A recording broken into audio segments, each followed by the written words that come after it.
Hello and welcome to the International Pentagon Challenge. My name is Kyanite and together we'll be embarking on a very special Football Manager journey where we'll aim to try and win every major international competition in all 5 continents, forcing our hand to play with hundreds of different types of players and most importantly hopefully create loads of awesome different types of tactics along the way. Once that's complete, only then are we allowed to set our sights on the biggest of all goals, the FIFA World Cup.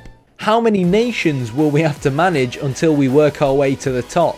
How many dodgy names will we have to pronounce along the way? So hit the like button, hit the subscribe button, and hopefully we're going to have a lot of fun along the way. Alright, hello everyone and welcome to episode 11 of the International Pentagon Challenge. Now, those of you guys that watched the last episode, I mean, if you haven't watched the last episode, you should watch the last episode. And another thing you should do is like this video. We'll notice that, hold on a sec, we beat Malawi 2-0, yet it says 3-0. Well, basically, I forgot to save after the Malawi game, and I started recording the Morocco game right after the last episode. And 10 minutes into the Morocco game, still 0-0.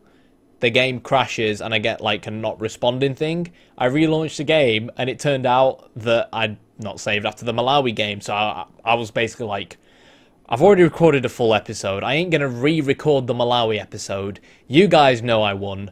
I know I won. And we're probably going to beat them again if we play them again, and we certainly did beat them again when we played them again. I just basically put it on key highlights and just whizzed through it, and we beat them 3-0, right?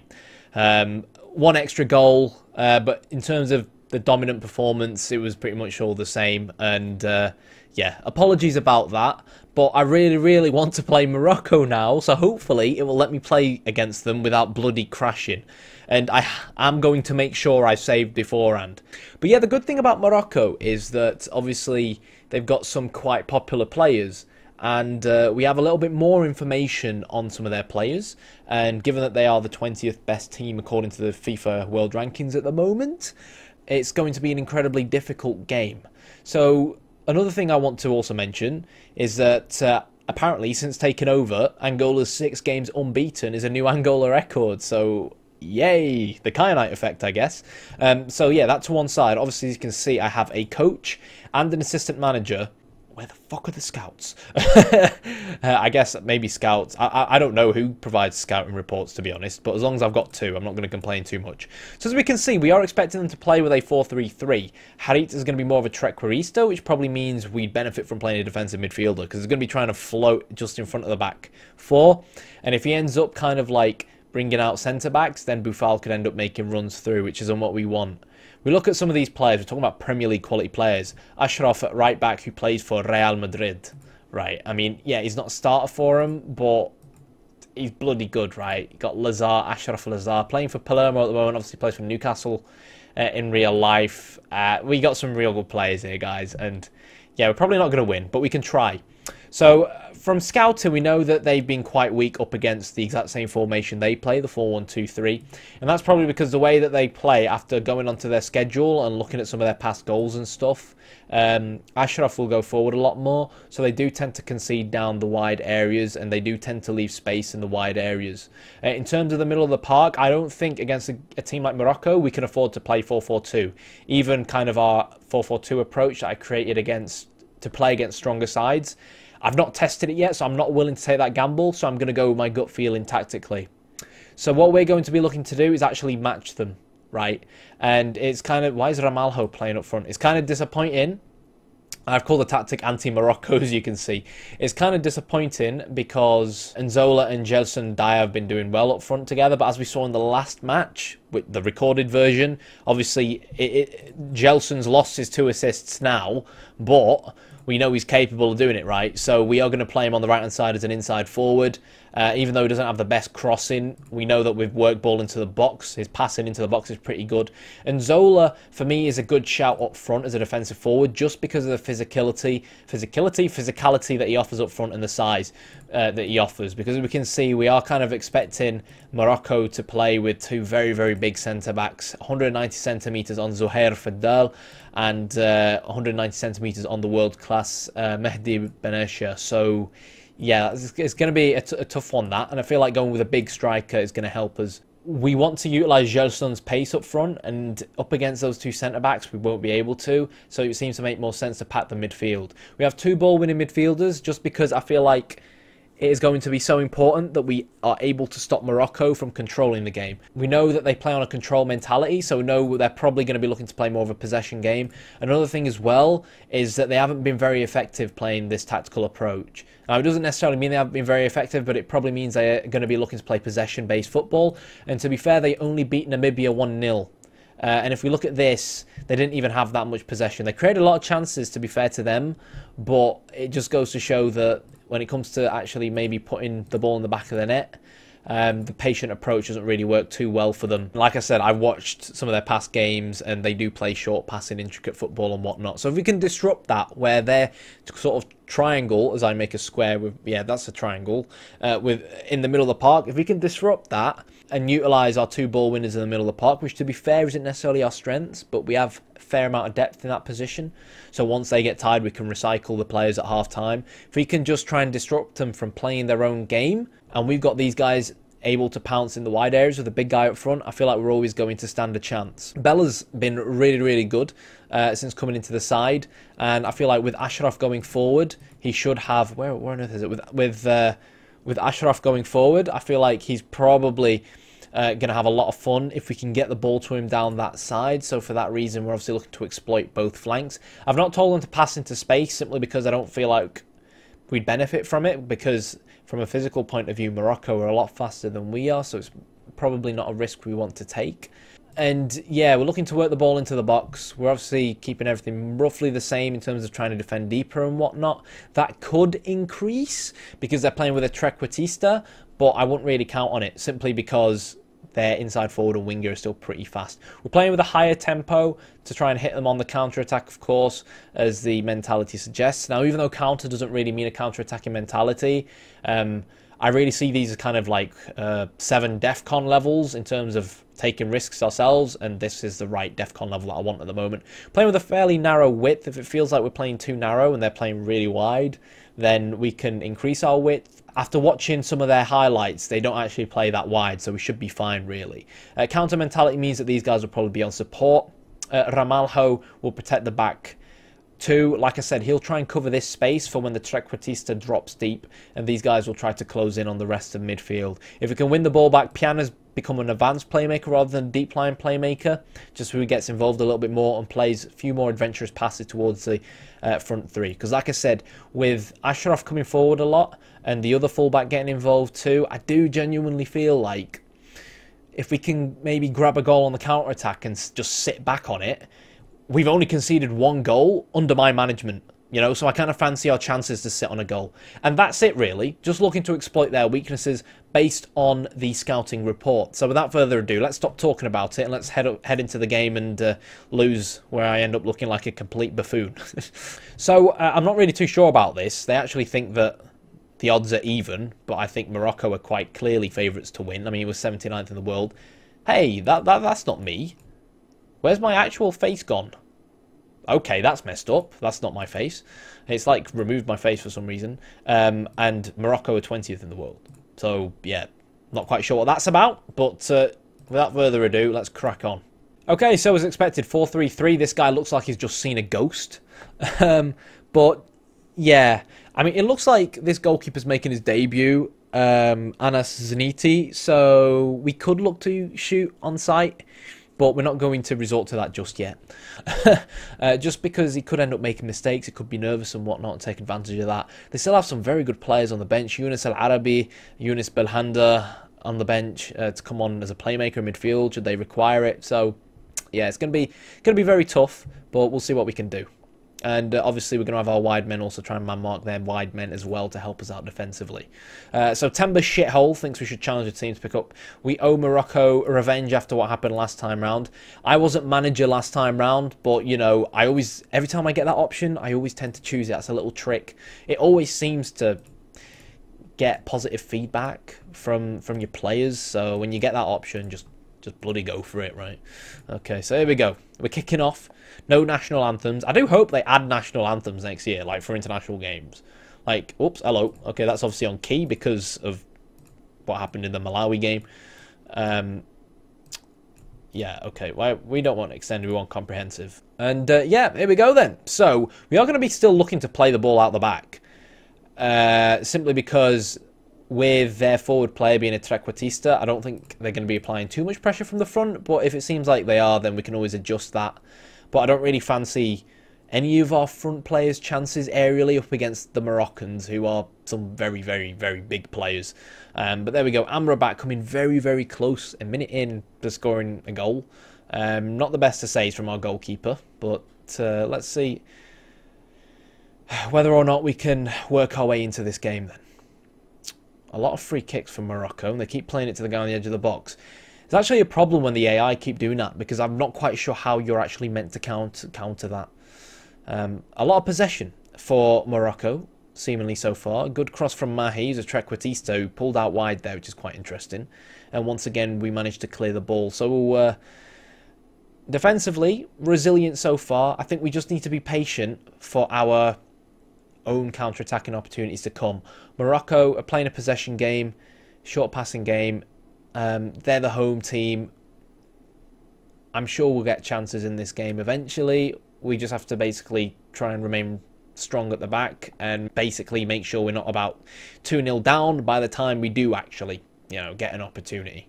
So they're looking to play it out the back. And one thing that does leave me worried is when I've got these guys man-marking the wide men, given that they're a team that look to play out the back, it means that the full-backs or the wing-backs are going to be left relatively free and open, which basically allows them to bypass their own half straight into our half. So that could end up being something we look to change.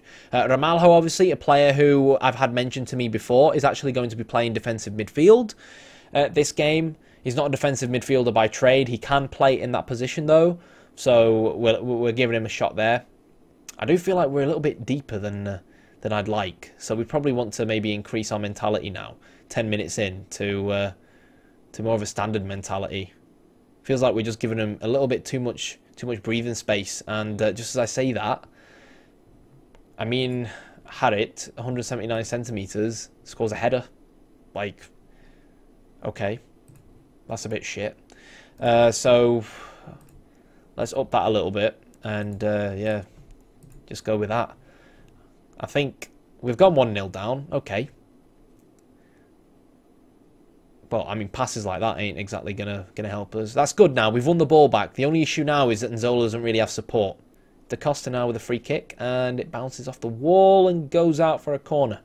And we've not been great from corners, but let's see whether or not we get a chance. Piano whips it in. It's cleared by another relatively small guy on the pitch. Gelson Dyer will shoot, and it goes just wide. But we finally shot on goal.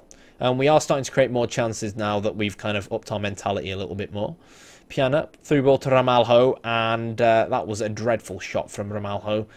Coming into the side, really looking to impress me, and yeah, you're not going to impress me like that, mate, unfortunately.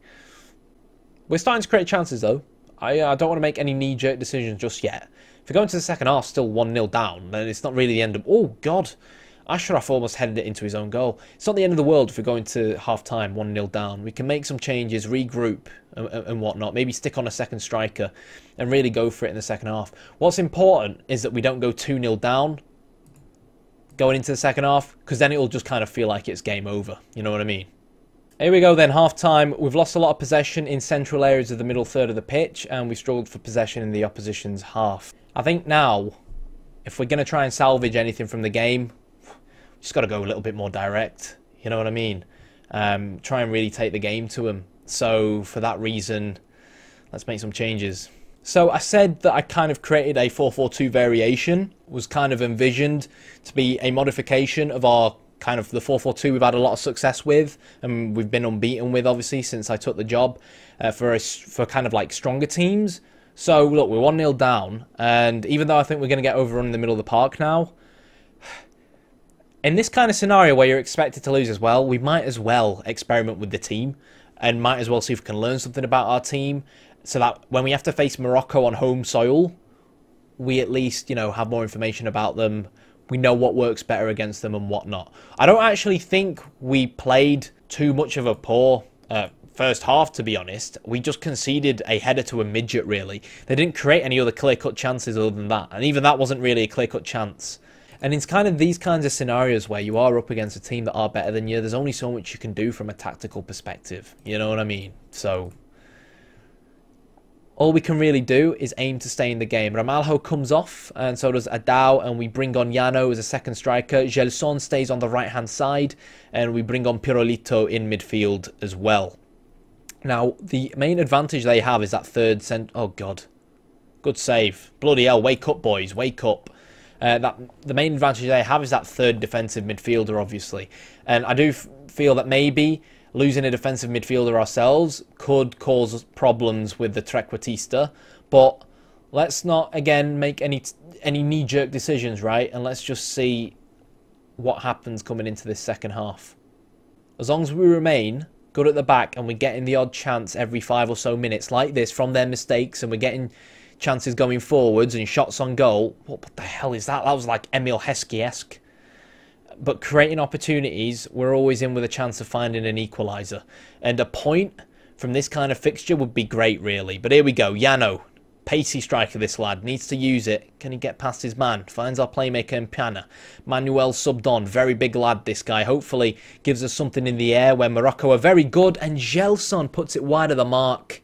That kind of opportunity there, if there was absolutely anyone on our team we wanted getting in on that in the box, it will have been Gelson without a shadow of a doubt. You can see that he there was trying to exploit that space there that Ashraf left, pushing forward, trying to get the ball into the box.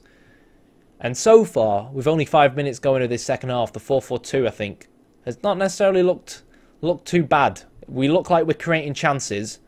We just need to actually find the back of the net and sit on something. Manuel need to use his size in the box. Bella shoots, and it's a very good save from Zniti. Now, I said earlier on that he's making his debut, so it might not be a bad idea to shoot on sight, especially now that we have 2 strikers who can maybe get in on the rebound. But, to be honest, given how bad our shooting has been so far today, it's probably not something I want to tell him to do. Right, I'm going to put Dalla out on the left-hand side. He can't really play there, but he's a right-footed player and he's a striker, so bloody go for it, lad. You may as well, right? The Morocco defence are going to start to tire out, so I want to get a little bit more direct and start playing direct balls forwards towards our good friend Nzola and turn him into more of a sweeper keeper as well. We're going to go a little bit more positive as well for the sake of it. Let's just do it. Let's try and grab a goal, right? Let's just try and grab a goal. Don't see why not. If we can get the ball into the final third and cause them loads of problems, we might as well try. I'm going to move Manuel to be a ball-winning midfielder on defence and actually man-mark their striker to give these guys a little bit more breathing space. And it's important that we try and keep him under control because these guys are going to be pushing up now that we've gone to an attacking mentality. And Clinton Mata is going to come on in his more favoured winger support role. And yeah, that's basically going to be it. We're going for it, guys. Just around 25 minutes to go. We might as well. Very slow play from the Moroccans now. And as I've said on plenty of occasions, we don't concede now. We don't really have fantastic ball winners in the middle of the park. We're really more about just getting the ball into the final third and trying to score a goal, really. It seems very simplistic, but that is us in a nutshell.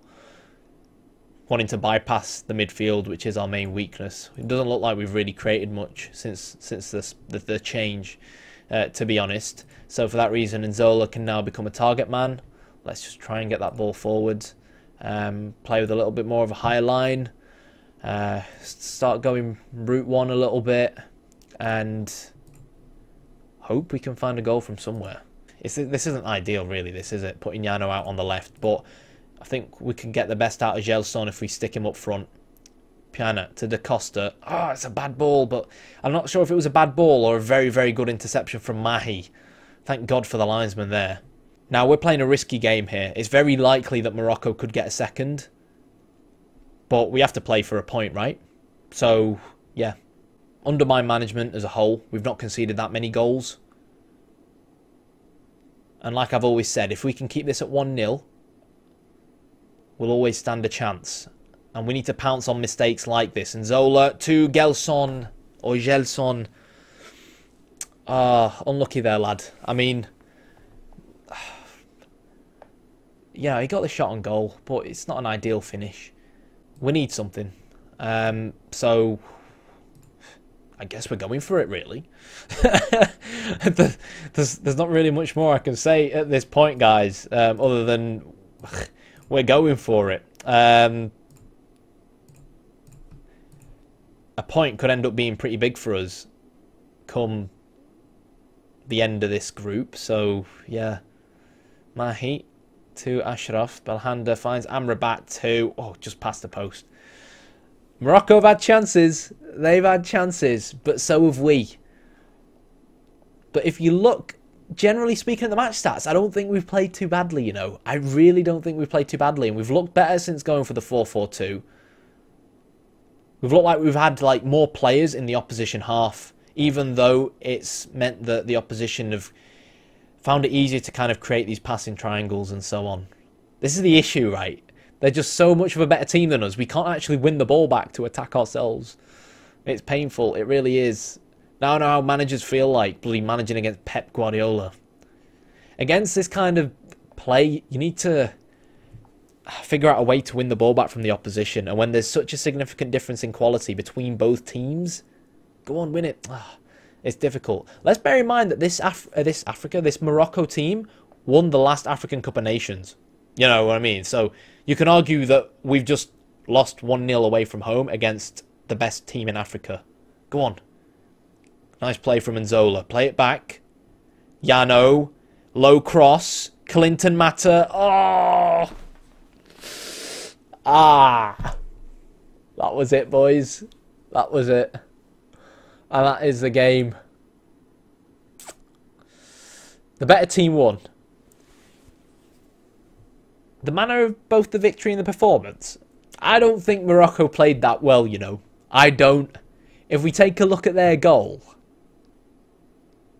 Oh, is this going to take like light years for the goal to happen? If we take a look at their goal. Bastos let me down here. It won't let me click on him. Apologies if it's laggy. It's always laggy when I like rewatch goals. It's really annoying. So if we look at him. There's no way that Bastos... Oh, well, I mean, it went past Bastos, didn't it? It ended up being Paizo having to deal with it. I didn't notice that at the time. But again, he's not that big of a striker. He's only like 179 centimetres. And his jumping reach is between 4 and 9. That's disappointing, though. I think I'll calmly tell him I weren't happy with what I saw. Bayer don't like it, but to be fair, he's hot and cold. He can have a really good game or a bit of a dreadful game, so I'm not really too asked. Our unbeaten run does come to an end. But to be fair, it just goes to show that maybe when we play him again in 2 more episodes, because obviously the next episode is going to be the Namibia game. I know I said in the last episode that we might reach a point where when we've guaranteed qualification, or it seems like we're definitely going to qualify because the top 2 teams qualify, we'll just not kind of show them games as episodes. We've not qualified yet. If we beat Namibia and then beat Malawi, then I think we'll be in a safe place to skip the next Namibia game, if you know what I mean. We've got Morocco at home, you know, in the episode after the next, and I think we can at least get a point against them. But generally speaking, I think we were always really gunning for second place, not first place in this group, and I'd be happy with that. And so far, so good. Interestingly, Benin, who we have in our World Cup qualifying group, are actually doing goddamn well, and they beat Egypt 2-1. Trezeguet scoring a goal for Egypt. I mean, we play against the Egyptian under-21s, and they have Nedved, and now Trezeguet scores for the Egyptians. What the fuck, Egypt? And we had Zinedine Zidane playing for Burkina Faso or someone like that a few episodes ago. Like, what the hell? But yeah, we remain upbeat. It's not the end of the world just yet. If we get a win against Namibia, we're still gunning in on that second place spot. Morocco, schedule-wise, they've only won 2 games 1-0, you know, so that extra bit of quality is really showing, but there's no reason why we can't beat them when they have to face us at home. But until next time, hopefully you enjoyed the video. If you did, hit the like button, hit the subscribe button. I guess it is always very difficult to tell whether or not our anti-Morocco way of play really delivered the goods. I think Morocco created a lot less opportunities on goal with us playing like this, but when we went 1-0 down and we were suddenly needing to score a goal, we just had to change, and naturally that resulted in us throwing more men forward and leaving us more exposed at the back.